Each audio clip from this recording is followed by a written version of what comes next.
جب میں گورنر بنا ہوں، اللہ تعالیٰ نے اس مرتبے پہ بٹھایا، تو بہت ساری جہاں مبارک باتیں تھیں، جہاں ایک بہت بڑا حلقہ خوش تھا، تو وہاں کچھ دوستوں کو میرے خیال سے اس فیصلے سے اختلاف بھی تھا۔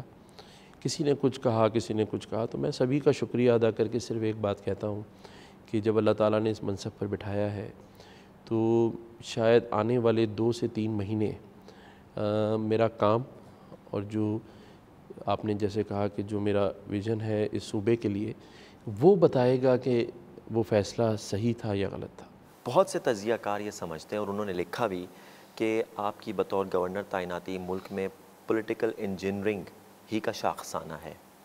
آپ اس سے اتفاق کرتے ہیں؟ میں سمجھتا ہوں کہ بہت سارے جو دوست ہیں جو اس بات کو کر رہے ہیں، آنے والے دنوں میں ان کو اس بات پر بھی شاید ریویو کرنا پڑے گا کہ جیسا وہ کہہ رہے ہیں ایسا نہیں ہے۔ یہ وقت بتائے گا انشاءاللہ تعالی۔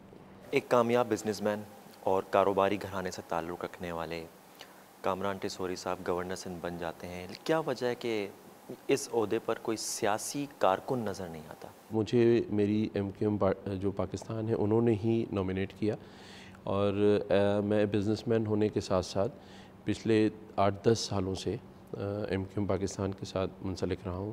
بیچ میں تھوڑا گیپ رہا، اس سے پہلے بھی میں پیر صاحب اکھاڑا کے ساتھ سیاسی سفر میں تھا، ان کے ساتھ شامل۔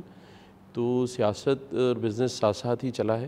آپ نے ایسا کیا کہ متحدہ قومی موومنٹ کے بہت سارے سیل دفاتر کھولنے پڑ گئے اور اس کے علاوہ بہت سارے جو لاپتہ کارکن تھے وہ بھی واپس آئے؟ آخر آپ نے کن لوگوں سے بات کی اور وہ کیسے کامیاب ہو پائے؟ اس وقت بھی جب مجھے ڈاکٹر فاروق ستار بھائی نے MQM پاکستان میں شمولیت کروائی تھی، آپ ان سے آن اوتھ پوچھ لیں کہ ان کو کسی نے کہا تھا کہ مجھے پارٹی میں لینے کی؟ میں تو نہیں آنا چاہتا تھا، انہوں نے مجھ سے ریکویسٹ کی تھی۔ وہ مجھے اس لیے لائے تھے کہ میں ان کی پارٹی کی آواز بن سکوں۔ لیکن اس سے یہ بھی ظاہر ہوتا کہ آپ کے تعلقات اس نوعیت کے ہیں کہ آپ نے ان آوازوں کو ان مقتدر حلقوں تک اور پاور کوریڈورز تک پہنچایا جن سے یہ مسائل حل ہو پائے۔ ایک بات بتائیں کہ میں نے اس آواز کو جا کے انڈیا میں تو نہیں اٹھایا، میں نے اس آواز کو اٹھا کے جنیوا کنونشن میں نہیں اٹھایا، میں نے اپنے ملک کے اندر اٹھایا ہے، اور میرے ملک کے اندر اس آواز کو سننے والا کوئی بھی حلقہ ہو، چاہے وہ وزارت داخلہ ہو، چاہے وہ ریاست کے وہ ادارے ہوں، ہمارے ملک کے ادارے ہیں، میں کیوں نہیں اٹھاؤں گا اس آواز کو؟ میں کسی سے چھپ کے تو نہیں ملتا۔ بطور گورنر سندھ آپ کا ویژن کیا ہے؟ میں یہ سمجھتا ہوں کہ اگر صرف اور صرف میں اپنے اس وقت میں لوگوں کے بنیادی حقوق دلوا سکوں تو یہ میرے لیے بہت بڑا کام ہوگا۔ مجھے یہ نہیں دیکھنا کہ ہماری بڑے بڑے منصوبے کون سے ہیں اور وہ کس فائلوں میں ہیں اور وہ ہوں گے یا نہیں ہوں گے۔ مجھے صرف فوکس اس بات پہ رکھنا ہے کہ لوگوں کے جو بنیادی حقوق ہیں، لوگوں کو پانی، الیکٹرسٹی، لوگوں کے گھروں سے کچرا نہیں اٹھ رہا ہے، لوگوں کو روزگار کے مواقع نہیں مل رہے ہیں، لوگ ایک اچھی ہیلدی لائف جینا چاہتے ہیں، وہ کیوں میسر نہیں ہو رہی؟ Education, health.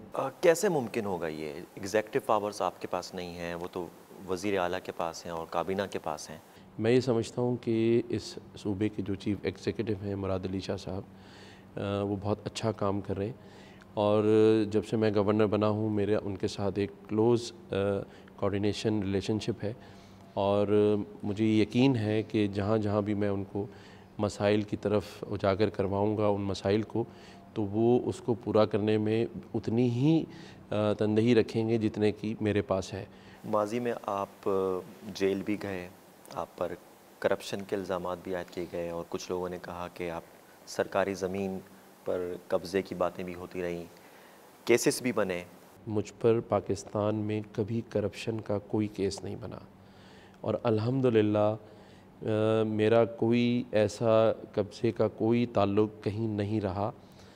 مجھ پر ذوالفقار مرزا صاحب نے 4 کیسز بنائے تھے۔ ایک انہوں نے مجھ پہ بنایا تھا موٹر سائیکل کی چوری کا، ایک انہوں نے مجھ پہ کیس بنایا تھا موبائل ٹیلی فون چوری کا، تیسرا کیس انہوں نے بنایا تھا کہ میں نے پولیس کے ساتھ مقابلہ کیا، اور چوتھا کیس انہوں نے بنایا تھا کہ میں پولیس مقابلے کے بعد فرار ہو گیا۔